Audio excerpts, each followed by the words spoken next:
Olá, sétimo ano. Vamos a partir do capítulo 12, peixes e anfíbios, e hoje nós vamos iniciar com os peixes.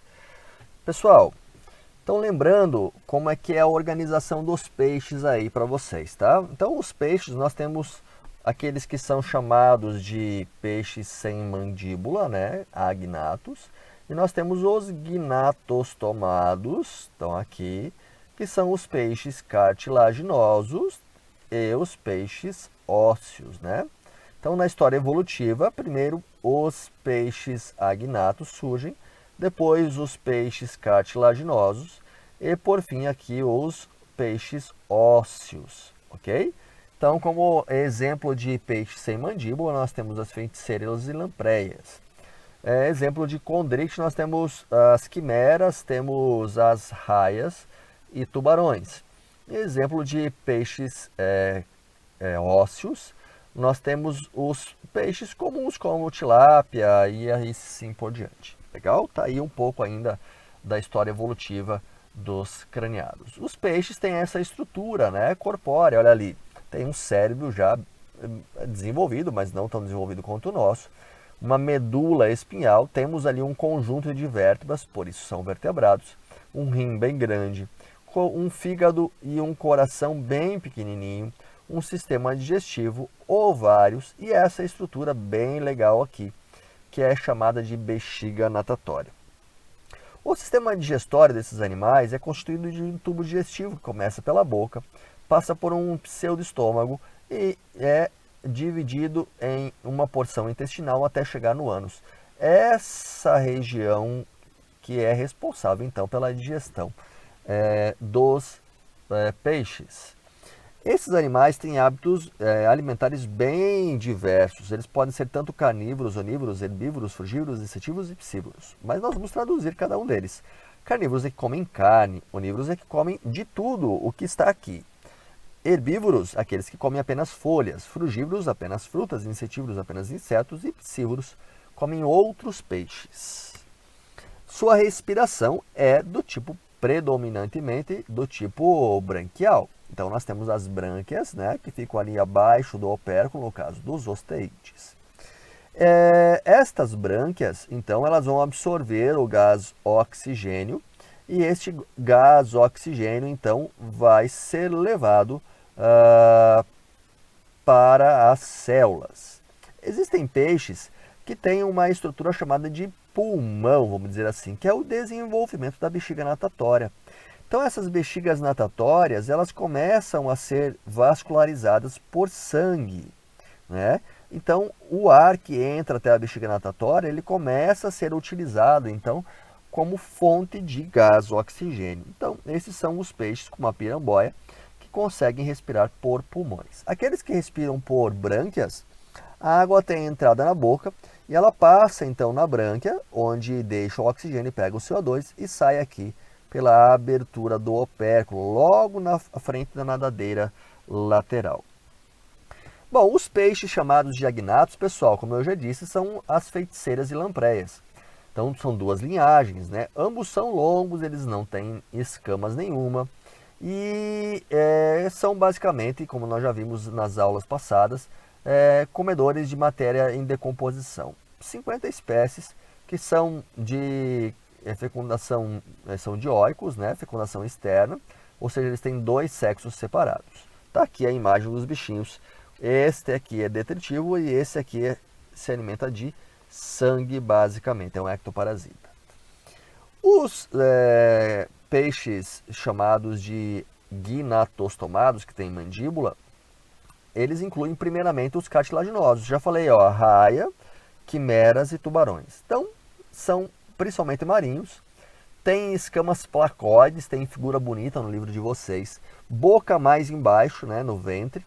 Ausência de bexiga natatória e um fígado bem grande que permite a eles armazenar muita gordura, já que eles não têm bexiga natatória, o que facilita a eles a flutuarem. Lembra que se você colocar óleo na água, o óleo vai para cima. Então o fígado dos tubarões, ele armazena óleo e ele flutua facilmente. Legal? Os osteícteos, por outro lado, eles já têm algumas estruturas diferentes. São animais com escamas mesmo. Tem alguns osteícteis que não têm escamas, eles já têm uma pele bem grossa, que nós chamamos de peixes de couro, né, popularmente. Tem uma linha lateral que auxilia eles na identificação de movimentos nas laterais. Já tem a bexiga natatória, que permite a eles encherem de ar e flutuarem.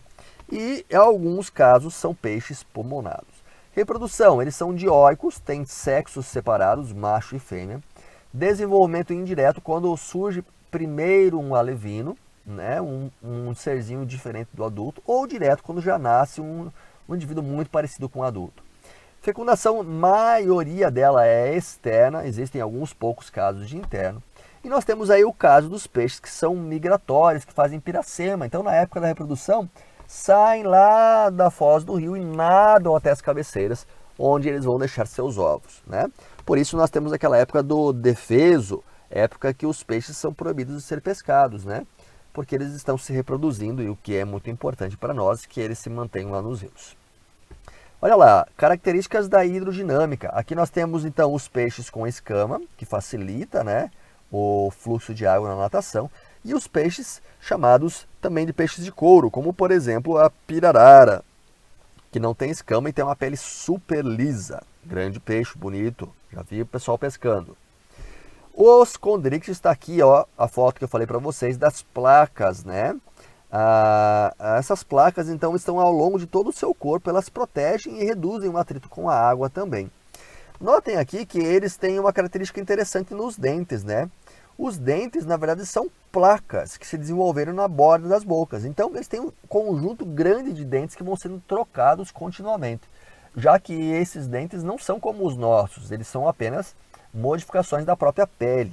E esses animais utilizam dessas estruturas, então, para caçar. Formato do corpo, né, pessoal? Característica hidrodinâmica que facilita ali o movimento na água. O corpo geralmente ele é fino aqui na região anterior e ele se alonga e depois ele reduz novamente de espessura, facilitando então o fluxo de água no movimento de natação, né? Nadadeiras também presentes, né? Geralmente aí nós temos nadadeiras dorsais, laterais, peitorais, pélvicas e nadadeiras caudais que facilitam o movimento desses animais lá no ambiente aquático, impulsionando a água e para trás e os peixes para a frente. A bexiga natatória, que já falamos, presente lá naqueles animais que nós chamamos de peixes pulmonados, já que as veias e artérias acabam fazendo o processo de disposição de gases e retirada de gases deste ar que entra na bexiga. Ela também serve então para flutuar.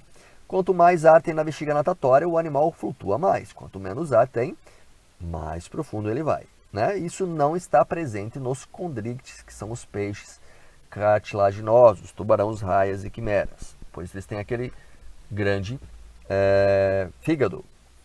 Órgãos sensoriais.